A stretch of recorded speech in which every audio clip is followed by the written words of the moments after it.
and welcome to Cornish Walking Trails. Today we're here on Dollar Cove, or should that be $17 million Cove?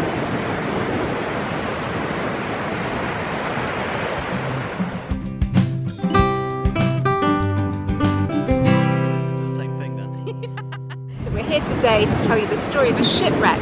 Nearly 500 years ago, in 1526, it had a cargo worth $17 million. Do you say $17 million? Indeed! This is the $17 million Cove. Wow. This is Dollar Cove.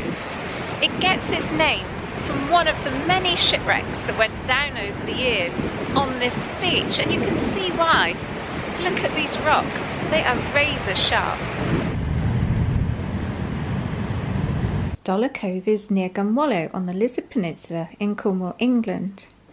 This area has two beaches, Church Cove, which is a more sandy beach with a beautiful church right on the beach, and Dollar Cove, a more pebbly beach and more exposed to the elements like today. Over the centuries there have been many shipwrecks with stories of vast treasures, making this cove a treasure trove of riches. One of those wrecks that we're particularly interested in went down nearly 500 years ago in 1526 or maybe 1527. The cargo on board that ship is said to have been worth $17 million. So we wanted to try to get more detail to this story to sort of like solve the mystery of when, how much, and what exactly are we talking about? Which ship? There were so many questions. We went to our older books. This one from 1910, this one from 1930s, and this one from the 1950s. They all have a slightly varying account of them. So our newer books, they all contradict the older books. So there's lots of questions about how much was this cargo worth, what was the name of the ship, and what year did it actually go down. So the only reason that we know quite a bit about this wreck is that the ship itself was owned by King John III of Portugal. Yeah. And he entreated Henry VIII, I believe. Yeah, I mean, when he learned that his ship had been wrecked effectively and all of his possessions had been stolen, he wasn't very happy about it. Well, I suppose the first he would have known about it is if one of the men from the wreck had survived and made it home. But that could have been months later, couldn't it? Yeah. Which helps to explain why maybe some accounts say this happened in 1526. Some say it was 1527. But there is a ship's manifest, and the stuff that was lost is incredibly interesting. Yeah, so there was silver, there was loads of copper. In fact, we've got a book. Let's go to our book and we will list some of those really valuable bits of cargo. This is probably the most detailed, so I think we'll take this one. It's written by A.S. Oates and it's around Helston. In the olden days. In the olden days. So from this book, it is stated that the wreck went down in January 1526 and the ship was called the St Andrew, and it belonged to the King of Portugal. It freighted with bullion, silver plate and other treasures. The King of Portugal's factor gave us a description of everything that was on board, and it said it was 8,000 cakes of copper worth 3,224, 18 blocks of silver bullion worth 2,250, silver vessels, precious stones, chains, brooches and jewels of gold. And there was other things like cash of £6,240. That's really weird, isn't it? So 2,100 Barber's basins. Yeah, you haven't seen one recently, have you? No, I haven't. Why? 3,200 candlesticks, a great chest of shalmers. Now, I don't know what a shalmer is. What are they? And other instruments of music, as well as armour. Yeah. So lots of instruments in this. Yes. It's quite a lot of loot.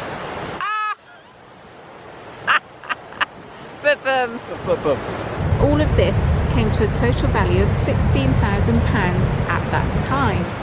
If you take £16,000 and use a calculator online, we used the Bank of England's one, it came out at £14 million in today's value, or $17 million. That's a lot of money. One of the fascinating things that I always struggle to square in my head about shipwrecks is they talk about cloth and tobacco. And when I think of a shipwreck, there's water involved, and seawater particularly, that would ruin that type of product. So how was it protected? It must have been in seaworthy chests or something, and they must have been relatively watertight, but would that have protected things like silk and velvet and tobacco enough that they could actually be salvaged and used in the future? So here we are on Dollar Cove. You can imagine the scene. It's dark. There is a sea more mountainous than this one here. The rocks are razor sharp and the ship has gone aground. There is nothing the captain can do. He's just got to wait and save as many of his men and protect the cargo to his best ability. The locals get wind that the ship's gone down, and as was practice at that time, they come down to the beach to plunder as much of the cargo as they possibly can grab. A couple of days later, the local landowners, who actually had kind of rights to any wrecks that went down and any property on board, they appeared on the scene as well. So you can imagine it. It was a scene like that in Poldark, where there's barrels coming ashore. There's men that have swum for their lives from this wreck and are coming ashore exhausted. And whatever they are grabbing and holding on to, the locals are just taking it from them.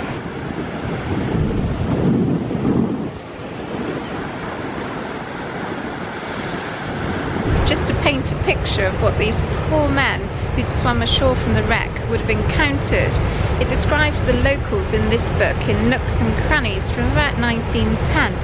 And it says here, it must be confessed that the inhabitants of Gurmo and Brieg had an unenviable reputation as wreckers.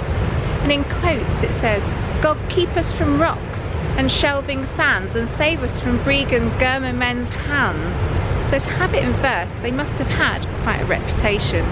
So you want to say, who was in charge of these locals? Who was going to bring them to order? Well, there was 3 local landowners in the area that had heard of the wreck, and they came down with magistrates and retainers. Let's just read a passage from this book, A.K. Hamilton Jenkins' book from the 1930s. So in this book, it says, the work of the natives and the crew, however, in saving much of this cargo proved to little purpose. The King of Portugal's factor in his declaration goes on to state that shortly after it was landed, 3 local magistrates, representatives of the leading families of the district, who were Thomas St Aubyn of Clowance, William Godolphin of Godolphin, and John Millerton of Pengersic Castle and the Mount, meaning St Michael's Mount, arrived on the scene with about 60 retainers armed in manner of war with bows and swords, and made an assault on the shipwrecked sailors, putting them in great fear and jeopardy, and eventually taking from them all that had been saved on the wreck. So Thomas St Aubyn's account of the night is that there was very little left on the scene when they got there, and they were there to save the men and try to assist them. They also saw that they were destitute and without any money, so he struck a bargain with the captain to buy what was remaining there legitimately. So the local landowners are saying there was nothing left, and they struck a bargain with the captain to buy what was left out of pity to help those men that survived. So it's 2 very contrasting stories, because the chap who was involved with the ship to do with the King of Portugal, he gave a completely different account. He said that they turned up, they were armed, they felt as if they were being threatened, and the goods were stolen from them. That's effectively what he's saying, isn't it? They felt in danger of their lives. So is there something in between here that we're missing? Obviously, you've got to ask, when would the King of Portugal have learnt that his ship had actually gone down? It wouldn't have possibly even have been in 1526. It may have been later. Yeah, I mean, by the time that news travelled back to him, it's going to take a while, isn't it? It's got to. So this night would have been a distant memory for the landowners and the locals involved by the time they were questioned about it. And if that money had already by then spirited away, how could they even give it back? So in all likelihood, this money, the cargo, silks and all the rest of it had been long gone by the time the King of Portugal appealed to Henry VIII. It's going to actually cause a massive diplomatic row between England and Portugal, yeah. I mean, this is how war started, isn't it? Yes. I mean, the King of Portugal, he must have been really hacked off. Yeah. To lose such a fortune. Yes. I would be too, wouldn't you? This left us wondering, what happened to the $17 million cargo? Did it enter the local economy, for instance? I like this book, Sarah. It's Oh, called yes. Smuggling Pubs. And there's a section in here about the Helston Inn. Which is just up the road Close, here, isn't about it? half a mile away, isn't it? And it says in here, it says some of the most notable shipwrecks at Gunwallow include the St Anthony. Now they're calling it the St Anthony, the old book's calling it the St Andrew. A treasure ship belonging to the King of Portugal, which was wrecked in the Cove in 1527. So some reports have from the old one. 1526, Yeah. but we think it's the same ship. It says after tramping half a mile across the cliffs to join in the wrecking, patrons of the Helston Inn later passed plundered Portuguese dollars across the bar in exchange for brandy. Wow, so that might account for where some of this money ended up. Behind the bar. In that book, it does tell us what the Cornish, that is a Cornish name, isn't it? Helston. Yeah, Helston apparently is Hell's Cliff. So another more modern book. Yeah, this one. 6 walks around Brieg and Gurmo. Okay, So what does it say in there? Well, it talks in here, it talks about the Portuguese windfall. And it does Okay. give us a clue to where this money might have ended up going. Right. Obviously tells us about the wreck happening. It says in 1526, Sir William Godolphin teamed up with Thomas St Aubyn of Clarence and John Millerton of Pengersic. So that's the same. Yeah, they hired 40 men and seized silver, jewellery, cloth, copper and musical instruments from the wreck of the St Anthony at Gunwallow on the Lizard. The £18,880 windfall greatly boosted the fortunes of the 3 families involved. Okay, so they're suggesting that they did take a share of this cargo. This is one of the newer books, and it tells me about Pengersic Castle. On the subject of secret hoards, there are also rumours that the treasure of the Portuguese ship the St Anthony wrecked at nearby Gunwallow in 1526 was brought to Pengersic Castle and hidden in its walls.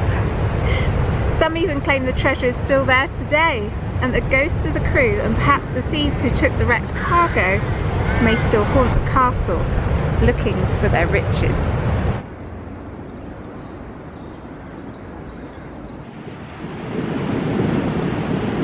It must have been truly terrifying that night for those Portuguese sailors to land here in the dark on this beach. It's covered in sharp, horrible rocks.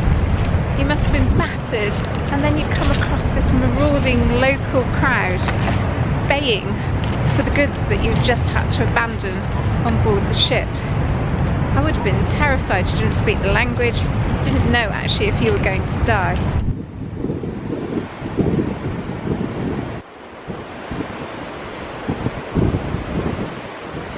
We can't come to Dollar Cove without mentioning Poldark. This beach was used for the shipwreck scene in Poldark, and that is pretty good. You've got all of the barrels washing up, you've got a hive of activity as the locals try and plunder the ship owned by George Warlegan, but we'll leave that one aside. So they had the site of the wreck on that headland over there. So this cove is known as Dollar Cove. We've got Gunwallow, we've got the headland where you've got the beautiful church there. The cove to one side here is called Dollar Cove. And you might think it was called Dollar Cove because of this particular wreck that we've been speaking about today.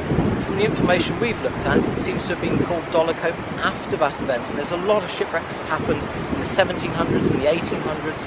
The silver dollars went down, and from time to time they get washed ashore. And we know that metal detectors people come down here, and occasionally things have been found, especially once there's been a big storm.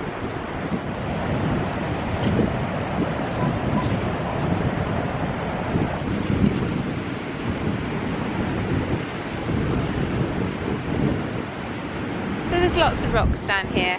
Any of them could take out a wooden ship, so we don't know for certain exactly the pinpoint site of this wreck. No, and it happened so long ago. I mean, there's not going to be very much left of a wreck at all, is there? No. But I think they have identified where they think the wreck was. And if you go online, it will give you information about that. But it's obviously been protected now. People have to have licences, obviously, if they were to try and dive there for themselves. And not an awful lot has been found on the wreckage site. You'd think they would have found a little bit more. Does that indicate then that a lot of it was actually plundered and taken away from the beach, and possibly by the three landowners. To conclude, the shipwreck could have been called St Andrew, or it could have been called St Anthony. It could have gone down in 1526 or 1527. And it could have been worth £18,000 at the time, or £16,000 at the time. We're just not sure. The only evidence is what was presented by the King of Portugal in his manifest to Henry VIII as an entreaty to get it back. The ship obviously went down, and a lot of people in the local community seem to do very, very well out of it. Yeah. And finally, there is even a rumour that some of it ended up being buried in the walls of Pengersic Castle. Thank you for joining us today. If you enjoyed today's video, please subscribe or follow us on Instagram or Facebook. Yeah, if you know anything more about this story, if you can add to it, then put it in the comments as well. We love getting any comments. We'd love to know more. Yes, we'd love to know more. Yes. Have we got it right? Probably not. Probably not.